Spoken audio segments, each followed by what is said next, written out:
ఓం నమో భగవతే శ్రీ రమణాయ. చాలా సంతోషం నాయన. మహర్షుల వారు ఒక విశిష్టమైన విషయాన్ని ఇక్కడ ప్రస్తావిస్తున్నారు.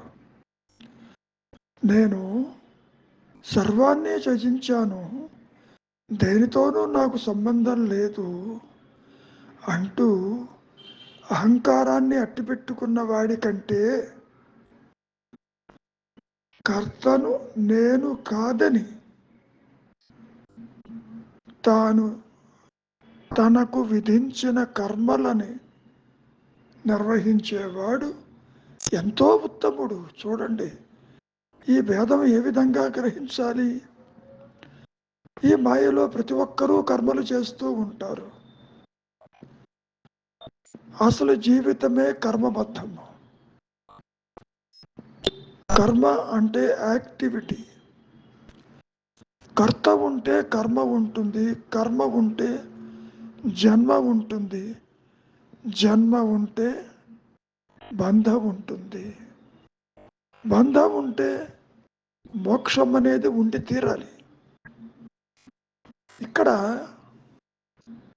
ఒక విషయాన్ని చాలా స్పష్టం చేస్తున్నారు రమణ మహర్షుల వారు.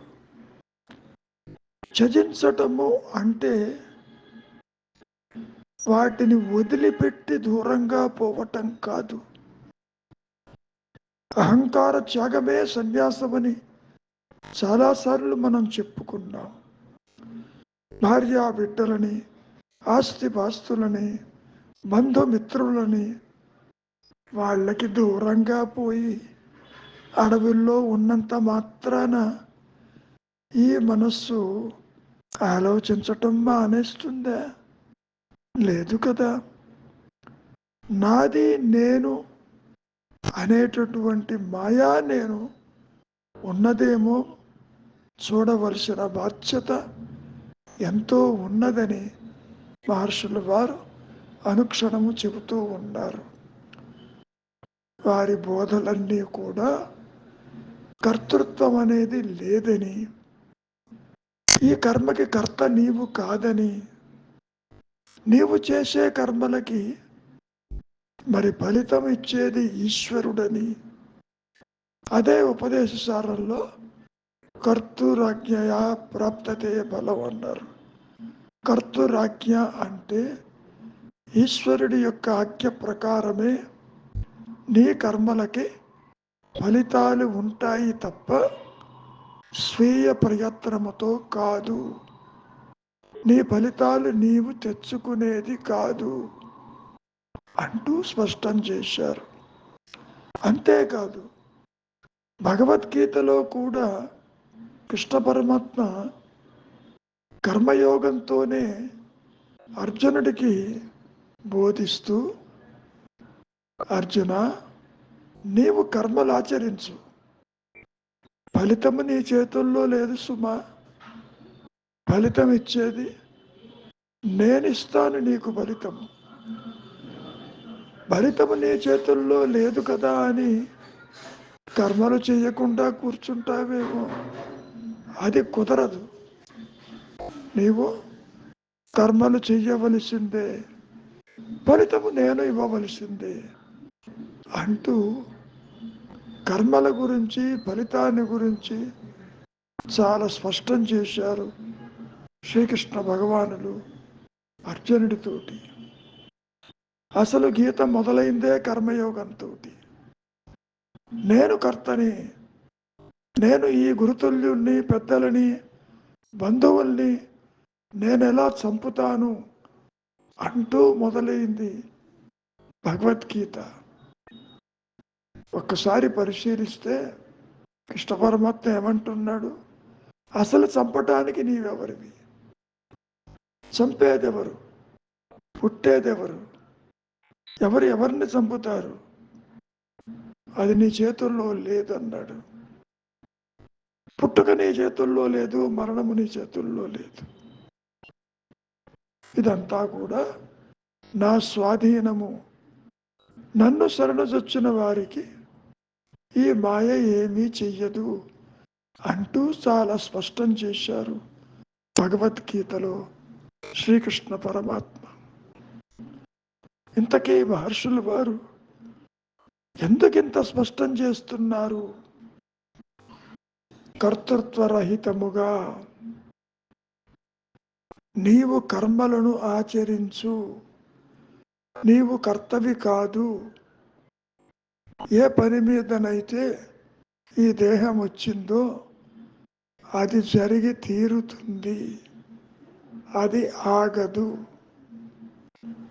నువ్వెప్పుడైతే నేను కర్తని, నేను చేస్తున్నాను అనే భావన నీకు కలిగిందో మరి కర్మ ఫలితాలు కూడా నీవే అనుభవిస్తున్నావు కదా. కర్మ లేదు, జన్మ లేదు, పుట్టుక లేదు, మరణము లేదు. అసలు ఇంతకీ నీవెవరివి అనే ప్రశ్నతో విచారము సాగాలే తప్ప మరొక రకంగా కాదు. ఎప్పుడైతే ఇక్కడ ఒక విషయాన్ని ఎలా అర్థం చేసుకోవాలి, కర్తను నేను అనుకొనక, నువ్వు కర్తవు అనుకో, బాగానే ఉంది. తన విధి అంటే ఏదైతే రాసిపెట్టి ఉన్నదో తాను నిర్వహించేవాడు ఎంతో మేలు. అంటే కర్మ సన్యాసము అంటే కర్మలు మానేసి ఊరికే కూర్చోవటం కాదని చాలా స్పష్టం చేస్తున్నారు ఇక్కడ రమణ మహర్షులు గారు. కర్మలు ఆచరించవలసిందే. నీవు ఒక పనిముట్టివి, నీవు కర్తవి కాదు. ఏ పని మీదనైతే ఈ దేహం వచ్చిందో అది జరిగి తీరుతుంది, నీకు ఇష్టమున్నా లేకున్నా. అదే విషయాన్ని రమణ మహర్షుల వారు ఇంకా స్పష్టం చేస్తూ పరమేశ్వరుడు జీవులని వారి వారి ప్రారంధానుసారము ఆడిస్తూ నడిపిస్తూ ఉంటాడు. నీవు ఎంత ప్రయత్నము చేసినా జరగకూడనిది అది జరగదు. అదేవిధంగా ఒకటి జరగకూడదని అనుకుంటావు, నీవు ఎంత ఆలోచించినా జరగకూడదని అనుకున్నా తన ప్రమేయం లేకుండానే అది జరిగి తీరుతుంది. చూడండి ఎంత స్పష్టంగా విధిని గురించి చెప్పటం జరిగిందో. అంటే నీవు దేహము కాదు, దేహివి. ఏ కర్మ ప్రభావము చేత దేహం వచ్చిందో అది జరిగి తీరుతుంది. పుట్టుక కర్మ, మరణము కర్మ, చర్యలు కర్మ, ఇంద్రియ అనుభవములు కర్మ ప్రభావములు. ఇట్లా ఈ విధంగా ఎవరైతే సర్వాన్ని త్యజించావని అనుకుంటూ అహంకారాన్ని అట్టిపెట్టుకుని తిరుగుతూ ఉంటారో వాటి ప్రయోజనం లేదు. ఇందాక చెప్పినట్టు భార్యాబిడ్డలు ఏం చేశారు, ఆస్తిపాస్తులు ఏం చేసినాయి, నీ బంధుమిత్రులు ఏం చేశారు, నేను వాళ్ళందరినీ ఛేదిస్తానంటానికి ఇంతకీ నీవెవరివి? ఛేదించడం అంటే ఏమిటి? అహంకార త్యాగమే నిజమైన త్యాగము. అంతేకాని దూరంగా ఎక్కడికో పోయి ఏకాంతంలో నివాసం ఏర్పరచుకుంటే నీకు ముక్తి లభిస్తుందని, శాంతి లభిస్తుందని అనుకోవటం పొరపాటు. నీవు సంసారంలో ఉంటూ నేను సంసారిని కాదు అన్న భావన కలిగిన వాడు నిజమైన సన్యాసి. అదేవిధంగా ఒక సన్యాసి నేను సన్యాసిని, సర్వసంగ పరిత్యాగిని, అన్నీ వదిలిపెట్టి వచ్చాను అని చెప్పుకునేవాడు వాడు సన్యాసి కాదు. వాడు ఒక రకంగా గృహస్థుడే, బంధంతో కూడుకొని ఉన్నాడు, అహంకారంతో ఉన్నాడు. ఇందాక చెప్పినట్లు అహంకార త్యాగమే నిజమైన సన్యాసము. సన్యాసము అంటే ఏ సత్ పదార్థమైతే ఉన్నదో, ఏదైతే నేను ఉన్నానన్న జ్ఞానముతో కూడుకొని స్వయం ప్రకాశమై ఉన్నదో, ఏదైతే అహం స్మరణగా అజపం చేస్తూ ఉన్నదో, ఆ స్థితిలో నిలిచి ఉండుటే నిజమైన సన్యాసము. సత్ ప్లస్ న్యాసము అంటే ధ్యానము. నేను ఉన్నాను అన్నటువంటి ఎరుక, అహంస్మరణ ఏదైతే ప్రకాశిస్తూ ఉన్నదో, నిత్యమై, ఏకమై, అనంతమై, అద్వితీయమై, పరిధులు లేక అతిగా నిలిచి ఉండుటే సన్యాసం. అంతేగాని వస్త్రాలు మార్చుకుని సంసారాన్ని వదిలి ఏ అడవులకు పోయి అహంకారాన్ని అట్టుపెట్టుకుంటూ జీవించేది సన్యాసము కాదు అంటూ హెచ్చరించారు రమణ మహర్షుల వారు. కాబట్టి అకర్మలు ఎవరు చెయ్యగలరు? ఒక్క జ్ఞాని మాత్రమే చెయ్యగలడు. జ్ఞాని అంటే ఎవరు? మూలము నెరిగి సర్వకర్మలు కర్తృత్వరహితంగా చేస్తూ ఉన్నవాడే నిజమైన జ్ఞాని. అంతేకాని సర్వాన్ని త్యజించి అన్నిటికీ దూరంగా ఉంటూ ఏకాంతంలో నివసించాలని సుదూర ప్రాంతాలకు పోయి అహంకారాన్ని పడిపోకుండా అట్టి పెట్టుకున్నవాడు పూర్తిగా అజ్ఞాని జనితమే తప్ప సత్యము తనకి తెలియదు. కాబట్టి నాయన, కర్తృత్వరహితముగా కర్తను నేను కాదు అనుకుంటూ ఏ పని మీదనైతే, ఏ విధివేశమైతే ఈ జీవుడు ఇక్కడికి వచ్చాడు మాయలోకి, ఆ విధి నిర్వహిస్తూ సాగిపోతూ ఉన్నవాడు ఎంతో మేలు అని చాలా స్పష్టం చేశారు రమణ మహర్షుల వారు. చెప్పినటువంటి విషయాలని అర్థం చేసుకోగలిగితే నీకు కొత్తగా ఏదీ రాదని, ఇప్పుడు కూడా నీవు ఆత్మవేనని, కాకపోతే వాసనల చేత, కోరిక చేత, బంధము చేత ఈ దేహము నీవనుకుంటున్నావు. ఏనాడైనా దేహం చెప్పిందా దేహం ఉన్నట్టు? ఆ దేహము నీవని నీవు చెబుతున్నావు. ఈ దేహము నాదని నీవు చెబుతున్నావు. నా భార్య బిడ్డలని నీవు చెబుతున్నావు, నా తల్లిదండ్రులని. ఇంతకీ ఆ చెప్పే నేను ఉన్నదేమో చూడు. అటువంటిది తల ఎత్తలేదు. ఆత్మకి అన్యముగా జడమెక్కడ, సృష్టి ఎక్కడ, జీవుడెక్కడ? ఈ సందర్భంలో ఇంకా వివరణ ఇస్తూ మహర్షుల వారు, ఆత్మ జీవుణ్ణి గుర్తించదు, జీవుడు ఆత్మని గుర్తించలేడు. కారణం, ఏదైతే సర్వానికి ఆధారమో దాన్ని గుర్తించే సామర్థ్యం ఈ మనస్సుకి, ఈ అహంకారానికి ఉండదు. కారణం, ఇది అటు జడము కాదు, ఇటు చేతనత్వము కాదు.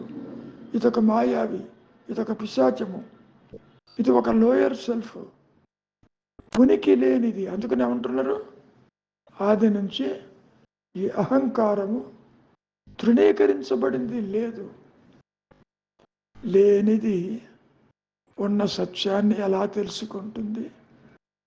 రెండు నేనులు లేవు, ఒకటే నేను ఉంది. ఆ నేను ఏకమై అనంతమై పరిధులు లేక ప్రకాశిస్తుంది. నేను ఉన్నానన్నటువంటి స్ఫురణ కలిగి అది నీ స్వరూపమని అనుగ్రహము చేత నీవు తెలుసుకుంటావు. అదే గురువు, అదే భగవంతుడు, అదే సర్వము. అత్యంత తేలికైనది నీవుగా నిలిచి ఉండుట. అంతేకాని ఇదిగాను అదిగాను ఉండటము కాదు. ఆలోచనలకి తావు ఇవ్వద్దు.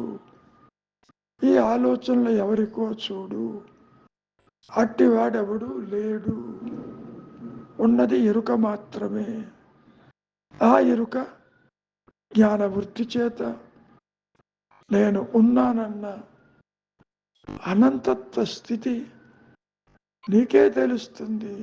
నీ స్వరూపము అదేనని, అసలు జీవుడే లేడని, సృష్టే లేదని, జనన మరణాలు లేవని నీవే గ్రహిస్తావు. మంచిది. మౌనమే శరణ్యం. ఏమైనా ప్రశ్నలు ఉంటే అడగచ్చు. ప్రతిసారి ఏదో చూస్తూ వింటూనే ఉన్నాగా, ఆ డౌట్ లాగే ఉండిపోతున్నాయేమో. డౌట్లు ఉంటే అడగండి, లేకపోతే మొదలుపెట్టు. ఏమ్మా సరోజ?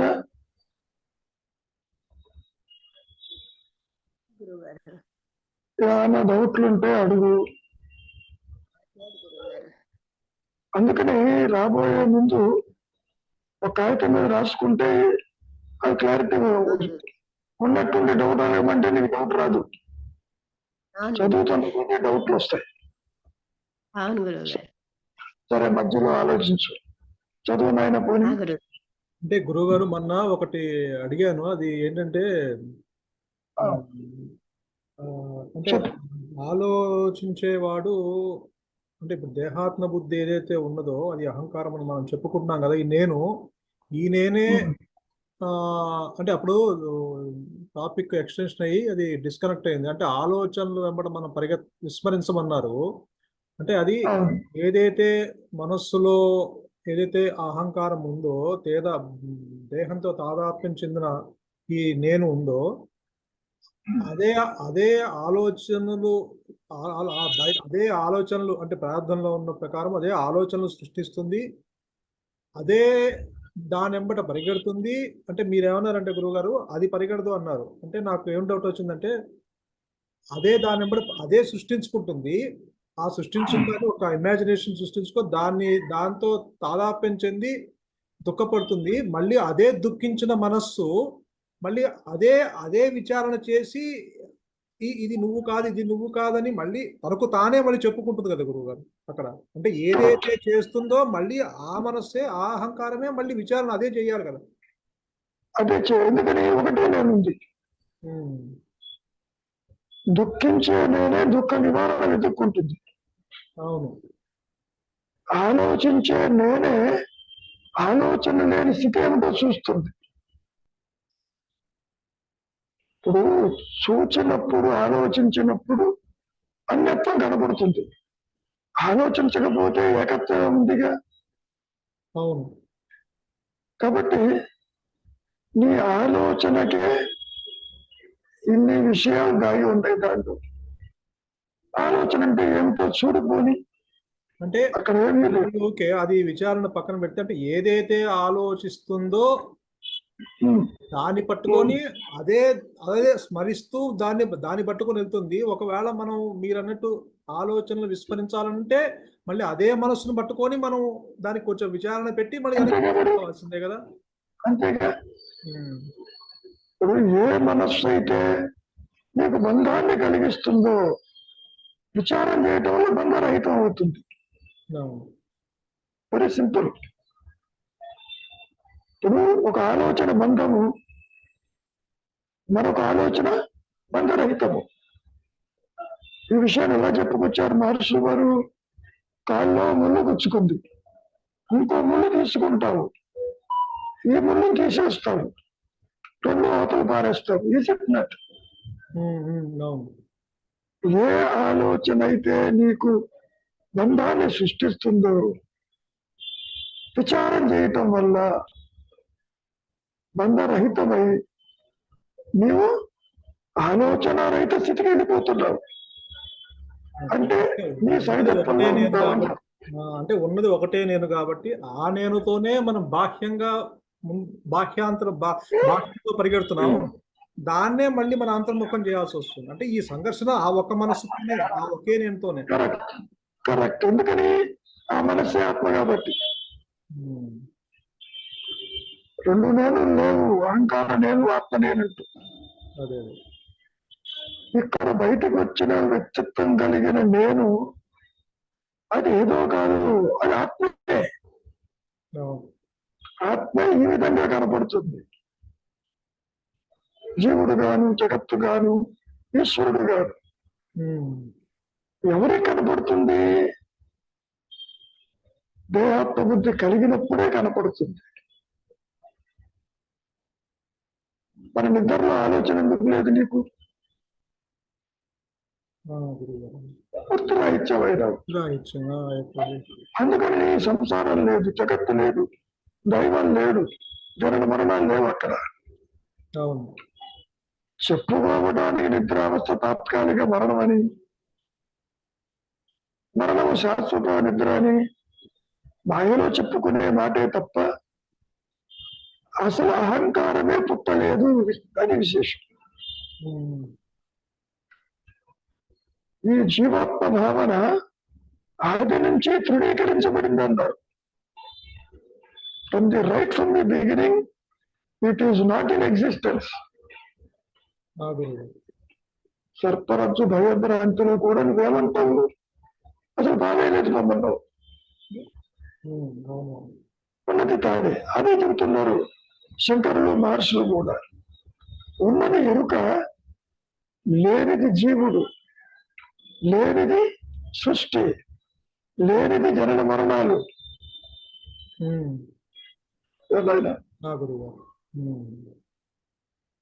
సో ఇవన్నీ ఆలోచనలు, ఇతరుల ఆలోచన, దైవం ఆలోచన, పుట్టుక ఆలోచన, మరణం ఆలోచనని శంకరులు ఇదే విషయం చెప్పారు. అయితే కాబట్టి ఆ ఆలోచన అంటే ఏదైతే ఉందో ఆ మనసుతోనే మనము దాన్ని మళ్ళీ అంతర్ముఖం చేయటం, మళ్ళీ అది బయటికి వెళ్తే మళ్ళీ లోపల తీసుకురావటం, ఇదంతా అన్నట్టు ముళ్ళుతోనే, అదే ఆలోచనతోనే మళ్ళీ వెనక్కి తీసుకురావటం. ఒక ఆలోచన నిన్ను బంధిస్తుంది, మరొక ఆలోచన నిన్ను బంధరహితం చేస్తుంది. అంటే తనకు తానే బయటికి వెళ్తుంది, తనకు తానే మళ్ళీ లోపలికి ప్రయత్నిస్తుంది. అప్పుడు ఆలోచన రహిత స్థితి ఎవరికి? అహంకారానికి. అహంకారానికి నీకు ఆలోచన లేదో నువ్వు ఆత్మగానే మిగిలిపోతున్నావు. అదే అంటారు మహర్షి, నీకు తెలిసినా తెలియకపోయినా నేనంటే ఆత్మ, ఆత్మజ్ఞానం అందరికీ తెలుసు. అదొకటి ఉండబట్టి నువ్వు ఇక్కడ దేహమని, వ్యక్తివని, స్త్రీ అని, పురుషుడని, బాలుడని, వృద్ధుడని అనుకుంటున్నావు. కాబట్టి చూచే నేను దేనిని చూడకపోతే, గుర్తించకపోతే ఆ నేను తనకు తాను గుర్తించాత్మగా ఉంటుంది. Very simple approach. నీకే శాస్త్రంతో పనిలేదు.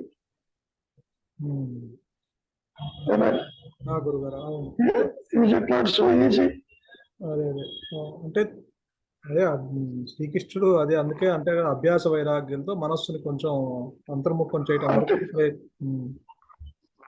ఆ ప్రయత్నము కూడా ఆ సూపర్ కాన్షియస్ చేస్తుంది, నడిపించేది అదే. అవును. అంటే అదే బయటికి ఆ ఎఫర్ట్ అది బయటికి వెళ్ళినప్పుడు దాన్ని తీసుకురావాల్సిన ఎఫర్ట్ చేయాల్సింది ఖచ్చితంగా. మరి ఎవరు చేస్తారు? కాన్షియస్ చేయాలి. అవునవును. ఉమ్. ఒక పని చేయాలని బయలుదేరాడు, పని మానేది కూడా అదేగా. పని అదే. చేసేది అదే, పని మానేది. అవును. ఎక్కడికో వెళ్దాం అనుకుంటాము, లేదు అని చెప్పి మళ్ళీ కూర్చుంటాము. అవును. అంతేగా మరి. ఉమ్. ఆలోచన లేని తల ఎత్తని అహంకారము అని ఆత్మే. ఆత్మ విడిగా, అహంకారం విడిగా ఉండదు. బంగారం విడిగా, ఆభరణం విడిగా ఉండదు బయట. ఆ. పాము విడిగా, తాడు విడిగా ఉండదు. నీకు పాము భయం కలిగింది, ఆ తాడే. విచారిస్తే తాడే లేదు, తాడే ఉందంటావు. ఇక్కడ కూడా దేహాత్మ బుద్ధి కలిగిన జీవుడు లేడని, ఉన్నది ఆత్మే అని నీవే గ్రహిస్తావు. ఉమ్. ఆదిశంకరులు ఇదే మాట అన్నారు, జీవో బ్రహ్మైవ నాపరం. బ్రహ్మం అంటే ఆత్మ, ఆత్మని విడిచి జీవుడు లేడు. ఆ. అంటే జీవుడే పరబ్రహ్మము, జీవుడే ఆత్మ. ఆ.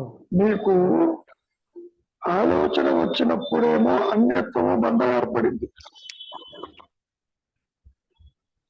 ఆలోచన లేనప్పుడు కాసేపు నిద్రపోతే నీ సంసారం ఏమైంది, జగత్తు ఏమైంది, నీ బంధాలు ఏమైనాయి, లేవు కదా. అవును. కాబట్టి మనిషిని బంధించేది తన ఆలోచనేను. తిన ఆలోచన ఎవరికో చూడబోతే అటువంటి లేడు. చూడారా గురుగారు, అంటే ఆ ఎంత మనసుకి తేలిక. అది ఉంది అంటే ఆ ఫెసిలిటీ అంటే దాన్ని, అంటే బయటికి వెళ్తుంది, మళ్ళీ దాన్ని మనం నిశ్చల స్థితికి తీసుకొచ్చు, అదే అదే మళ్ళీ నిశ్చలంగా అవ్వచ్చు. ఆ మనసుకి అది ఉంది కెపాసిటీ. అంతే మరి. ఎందుకని దాని సహజత్వమే నిశ్చలత్వం. మనస్సు యొక్క సహజత్వం నిశ్చలత్వం. నీటికి శీతలము ధర్మము, అగ్నికి ధర్మము దహించే గుణము ప్రకాశము, వాయువుకి ధర్మము చంచలము. ఇవన్నీ బాగా అర్థం అవుతాయి. మరి జీవుడి ధర్మం ఏది? ఆత్మే ధర్మం. పాయింట్ అది.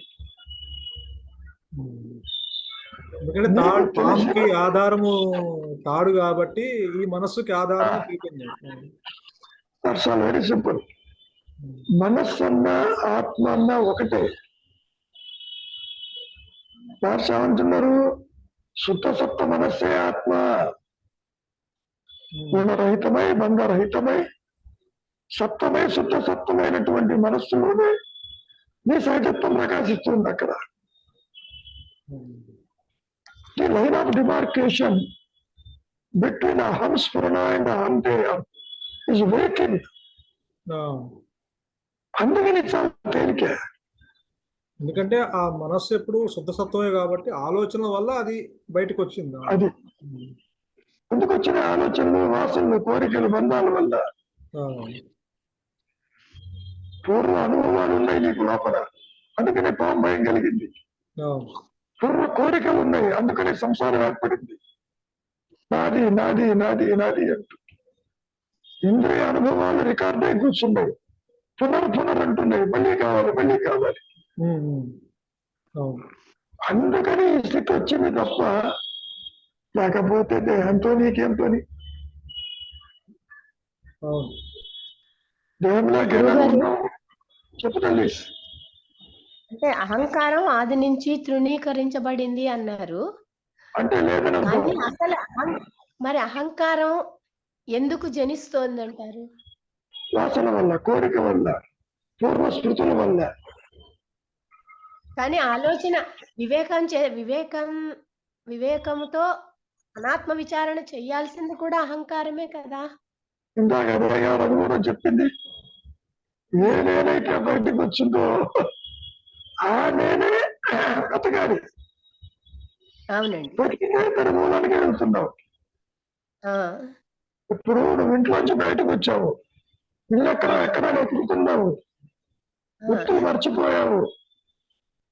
దారిలో ఎవరో చెప్పాడు, అమ్మా నీ ఇల్లు బలాన్ని చోటు ఉంది చూడమని. అమ్మాయ ఇల్లు దొరికిందంటావా ఆల్రెడీ ఉండాలి. గురువు గారు. ఇంకో సందర్భంలో మహర్షి ఉన్నాడు తెలుసా, ఒక తాగుబోతున్నాడు, తాగి రోడ్డు మీద పడిపోయి ఉంటాడు. నేను ఎక్కడి నుంచి వచ్చాను, ఎక్కడికి పోతాను, నా ఇల్లు ఎక్కడ అంటూ ఉంటాడు. ఈ సంఘటనలు మీరు అన్ని చోట్ల చూస్తూ ఉంటారు. పాపం వాడికి తెలిసిన వాడు నేను తీసుకెళ్తాలే అని చెప్పి వాడి ఇంట్లో కుమ్మరిస్తాడు. ఆ తెలిసిన వాడే మహర్షి కుమ్మరిస్తున్నాడు లోపల. అవునండి. ఏమైనా విచారానికి కూడా అది అవసరం. గురుగారు అవును. విచారానికి అహంకారం అవసరమే. అసలు విచారము చెయ్యాలి అంటే శిశువుగా జన్మించాలి. అక్కడ ఆ, ముందు బోధం కలగాలి, అబోధం తెలియాలి అంటే. దానికి కూడా ఉच्चतर శక్తి అనుగ్రహం ఉండాలిగా. అసలు విచారం ఉంది చేయాలి. కాబట్టి వచ్చావు, ఉంది కాబట్టి వచ్చావు, అనుగ్రహం ఉంది కాబట్టే ఇంత దూరం వచ్చావు, అనుగ్రహం ఉంది కాబట్టే ప్రశ్నిస్తున్నావు, అనుగ్రహం ఉంది కాబట్టే విచారిస్తున్నావు. చివరికి అనుగ్రహం ఏంటి? నీ స్వరూపమే అనుగ్రహం. నీ గురువు నీ లోపలే ఉంది. భాష్య గురువు అనుకున్న వాళ్ళు కూడా నేను నీలోనే ఉన్నాను. ఏమా మహర్షులకి ఏమన్నాడు? నీ గురువు ఎవరంటే నా ఆత్మ గురువు అన్నాడు. నేను అదే అంట. నాకు భౌతిక గురువులు లేరు ఎవరు. అదే నన్ను నడిపించింది చిన్నతనం నుంచి. ఏమా గురువు గారు. కాబట్టి ఉన్నాను అనే ఎరుక మాత్రమే గురువు నీలో ఉంటూ నడిపిస్తూ ఉంది. నీ కర్మానుసారంగా మళ్ళీ సుఖాన్ని అనుభవించినా, దుఃఖం అనుభవించినా, బంధం అనుభవించినా అది నడిపిస్తూ ఉంది. గురువు గారు. సో నీలో మార్పు తీసుకొస్తుంది. అసలు సుఖ దుఃఖాలు అనేవి ఉన్నాయా గురువు గారు? ఏమమ్మా? అసలు ద్వైతం లేదు కదా ఆత్మస్థితిలో. కదా అని కాదు, దేహపురుడు ఉన్నంత వరకు భేదం చూస్తావు. భేదమే దుఃఖము, భేదరహితమే సుఖం. అట్లా గురువు గారు. ఇప్పుడు నువ్వు దేహంతో అసోసియేట్ అయినప్పుడు ఇంకో దేహాన్ని చూస్తావు. నీకు వాళ్ళకి భేదం అంటావు. నువ్వు స్త్రీ అంటావు, పురుషుడు అంటావు, బాలుడు అంటావు, వృద్ధుడు అంటావు. ఇన్ని భేదమేగా. అవునండి. ఈరోజే ఇతరులు ఉన్నారన్న దాని మీద కాసేపు విశ్లేషణ చేసి అది వస్తుంది రేపు ఎల్లుండి. సరే గురువు గారు. Where are no others. మీరెప్పుడు అదే అంటే కూడా భావనే కదా గురువు గారు. ఇతరులు ఉన్నారన్నది భావనే. ఆ భావన ఎవరికి? మరి అక్కడ మాయా నేనుకి. ఆ మాయాని ఉందేమో చుంది అంటున్నాను మాయాని. గురువు గారు. మరి మాయానే మాయ అయితే ఇతరులు మాత్రం మాయ కదా. అంతే గురువు గారు. మరి లేకపోతే కృష్ణ పరమాత్మ అంత తేలిగ్గా అర్జున నువ్వు నేను పుట్టలేదు, రాజలోకాలు లేవని ఎక్కడ చెబుతాడు? అవునండి. ఈ మాయలో చెప్పిన మాటేగా. అవును అవును గురువు గారు. ఏమన్నా రవి? గురువు గారు అవును చెప్పినట్టు అవును. మాయలో చెప్పిందే కదా భగవద్గీత. ఆత్మశక్తిలో చెప్పింది కాదు. ఆత్మశక్తిలో ఎవరున్నాడు? కృష్ణుడు లేడు, అర్జునుడు లేడు, ఎవరు లేరు. బోధలన్నీ ఇక్కడ చెప్పింది బయట చెప్పటమే. కరెక్ట్. కాబట్టి బోధలన్నీ మాయా బోధలు, వాక్యములు, ప్రవచనములు, ఇతర ఇండికేటర్స్ అంతవరకు.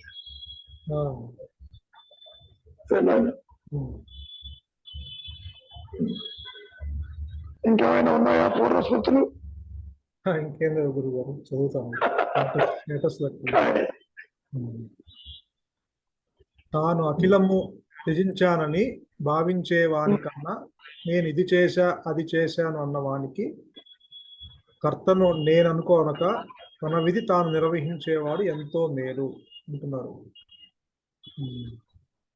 అంటే ఏంటి? కర్తృత్వం లేకుండా పనులు చెయ్యని అర్థం. సింపుల్ గా దీని గురించి కూడా విశ్లేషణ పెట్టే కదా పొద్దున పెట్టారు చదువుకుంటే. కాబట్టి ఇప్పుడు కర్మలు సాగిపోతూ ఉంటాయి.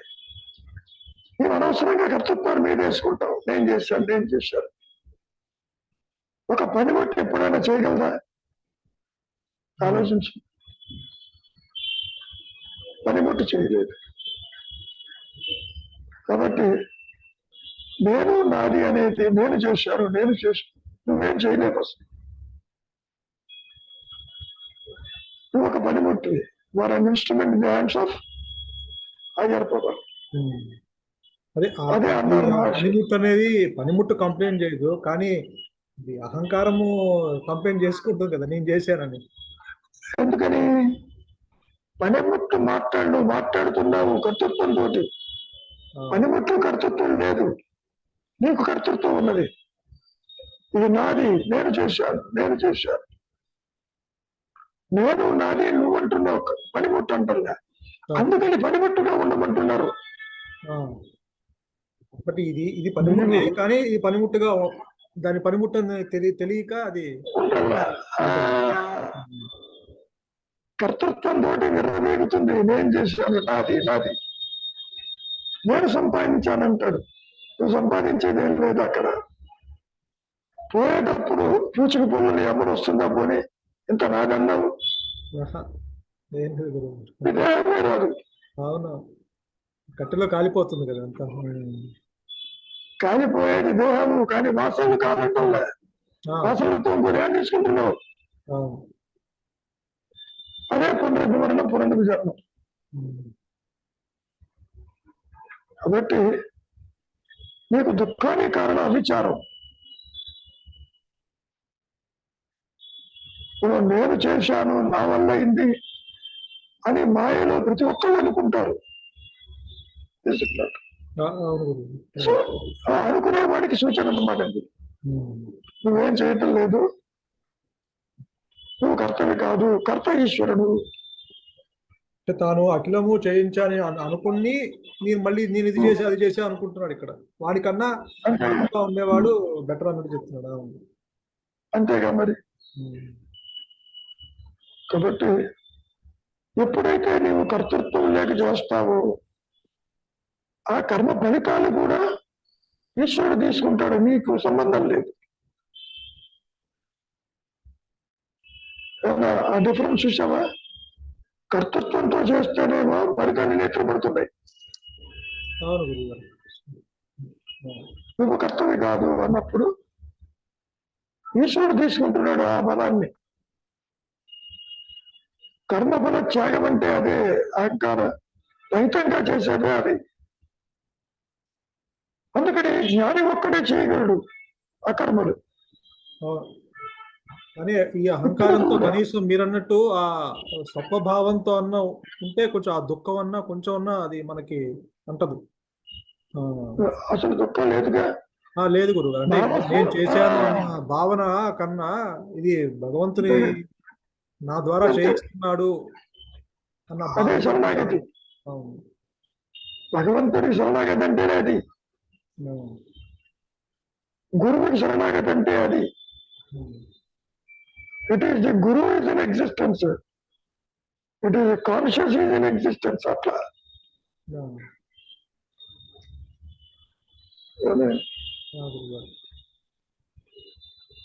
అట్లా పూర్తిగా చదువుది ఇంకేమైనా ఉందా? తాను అఖిలము త్యజించానని భావించేవాని కన్నా నేను ఇది చేశా అది చేశాను అన్నవానికి కర్తను నేను అనుకునక తన విధి తాను నిర్వహించేవాడు ఎంతో మేలు. ఇక్కడ ఏమిటి స్టార్టింగ్ లో ఏమంటున్నావు చూడు, అక్కడ స్టార్టింగ్ సెంటెన్స్.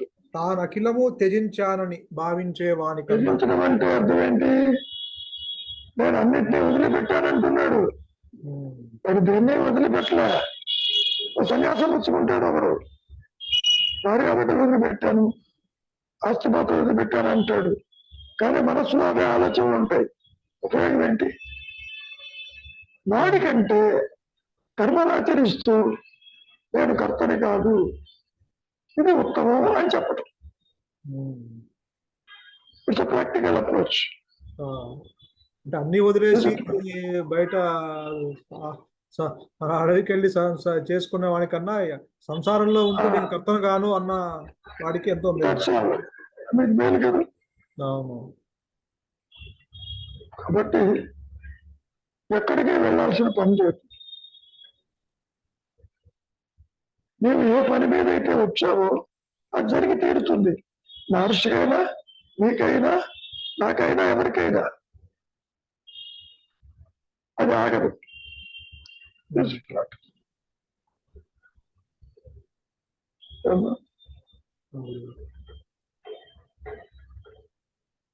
అంటే గురువుగారు చెప్పమ్మా. స్వరూప జ్ఞానం తెలుసున్నాక జ్ఞాని అనుకోండి, ఫర్ ఎగ్జాంపుల్ జ్ఞానికి కూడా ఇప్పుడు ఆ ఉच्चतर శక్తి ఎలా నడిపిస్తే అలాగే నడుస్తాడు, అని బంధం ఉండదు. నీకు ఉండదు. వాసన నిన్ను కూడా వాసనలు నడిపించేది ఆ అంతర్శక్తి అమ్మా. ఆ, నిన్నైనా మహర్షినైనా నడిపించేది అదే. ఆ, నువ్వేమనుకుంటావు? నా కర్మ వల్ల నేను చేయటం అని ఇట్లా అయింది అనుకుంటావు. మహర్షి అనుకోడు. అది తేడా. ఆ, నేను చేశా కాబట్టి ఈ విధంగా అయింది అనుకుంటావు. నువ్వు ఆ. చేసావు అనుకుంటావు. నువ్వు చెయ్యవు. బై ఫోర్స్ చేయిస్తుంది చేత. ఇద్దరిని నడిపించేది ఆ శక్తి. జ్ఞానికి కూడా వాసనలు అవి కంటిన్యూ అవుతాయి గురువు గారు, టిల్ ది అంతే దేహ కదా. త్యాగం. అమ్మా, దేహం ఉన్నంత వరకు ప్రారంభం ఉంటుంది. ఆహా. ప్రారంభం ఉన్నంత వరకు వాసనలు ఉంటాయి. కాకపోతే బంధహేతువులు కాదు, భోగహేతువులు. భోగహేతువులు. అర్థమైంది. భోగహేతు అంటే ఏంటి? అనుభవిస్తాడు, అనుభవించేవాడు ఉండడు.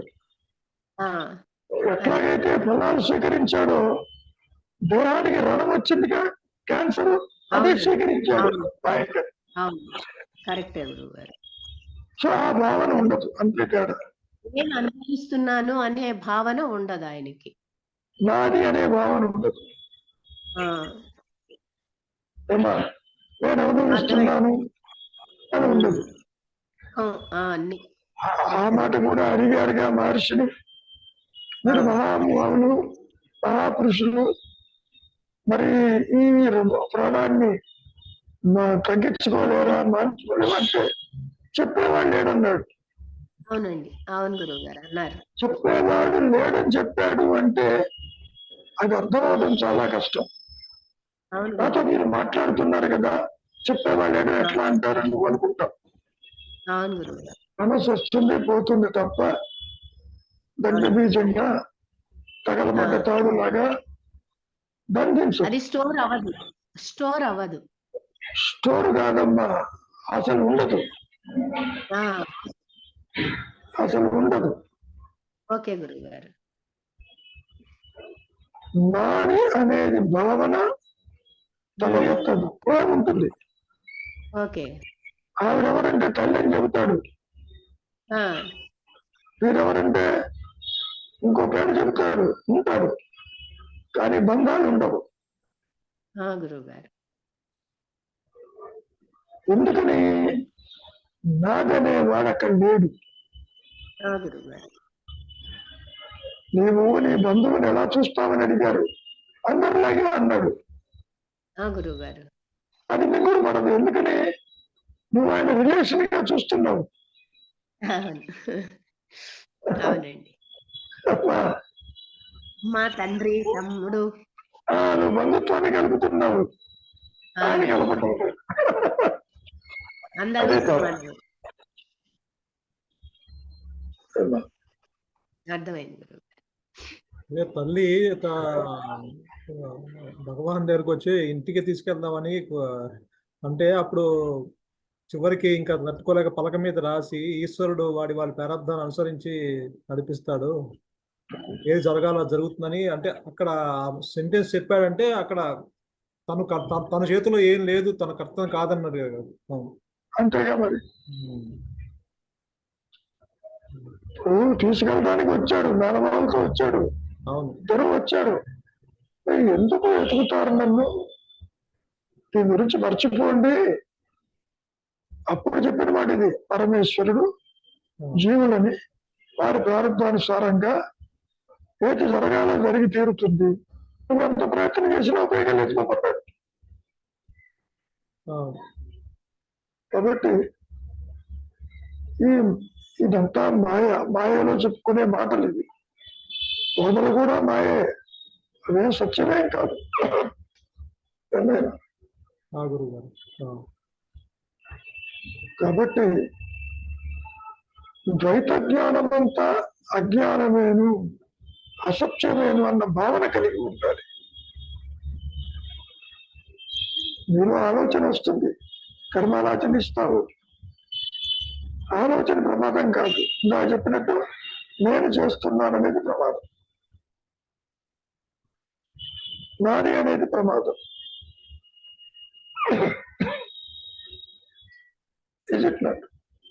అవునుగా, అదే బంధిస్తుంది. అవును, అదే దుఃఖానికి కారణం అవుతుంది. అవును. అంతేగా మరి. కాబట్టి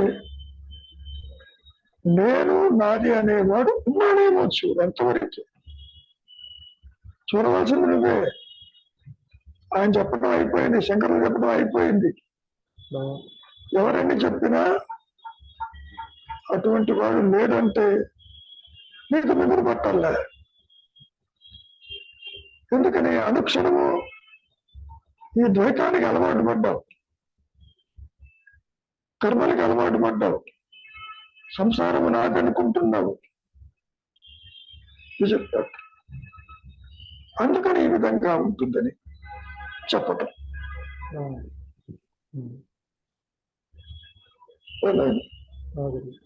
ఇది బాగా అలవాటైనప్పటికీ అది ఆ సైలెన్స్ దూరం అయిపోయింది అంతే. ఇక్కడ ఎందుకు అలవాటు అయింది? అసత్యం సత్యం అనుకుంటున్నావు, అసత్యం అని తెలియటంలా నీకు ఇది. ఎందుకంటే ఇది కూడా అనుభవంలో ఉంది కదా, అసత్యం కూడా అనుభవంలో ఉంది కదా గురుగారు రోజు. అందుకని అసత్యం అని తెలియదు.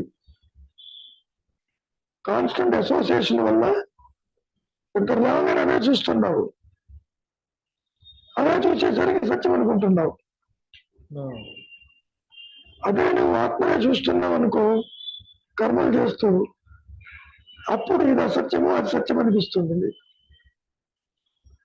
By habit you feel duality is real, అన్యత్వం సత్యం అనుకుంటున్నావు. సో ఈ భావంతో సంబంధం ఇది.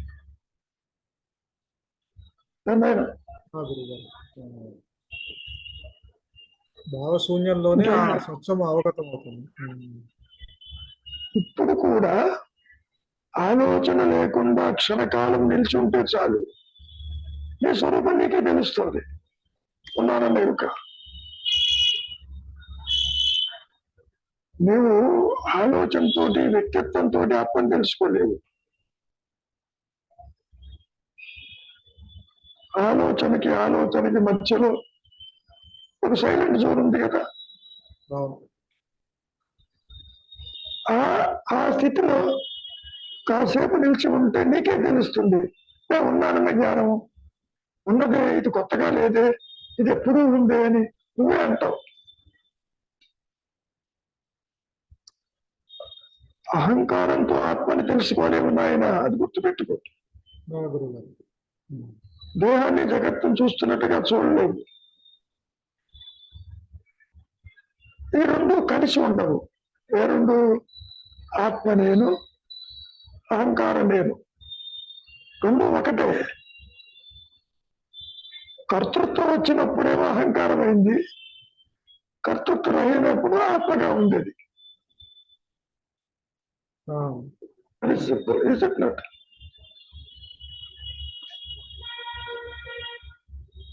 Are you getting the difference? అవునవును. అన్యత్వానికి మూలము కూడా ఆత్మే, ఏకత్వానికి మూలం కూడా ఆత్మే. That's all. Is it not? నీ దృష్టి ఎక్కడుందనేది ఇంపార్టెంట్. అన్యత్వంగా ఉందా? అదే కృష్ణ పరమాత్మ చెప్పింది, స్వధర్మము పరధర్మము అంటూ. అన్యత్వం అంటే పరధర్మము, దేహత్వ బుద్ధి, జగత్తు, సంసారము, బాధ్యతలు, ఇది వచ్చింది.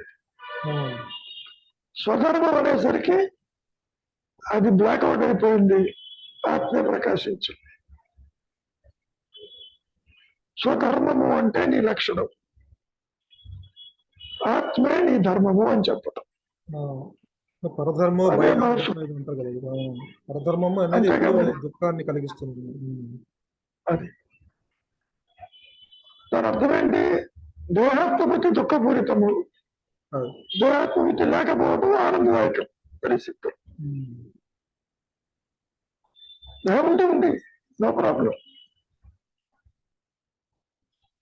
ఏమైనా అవును.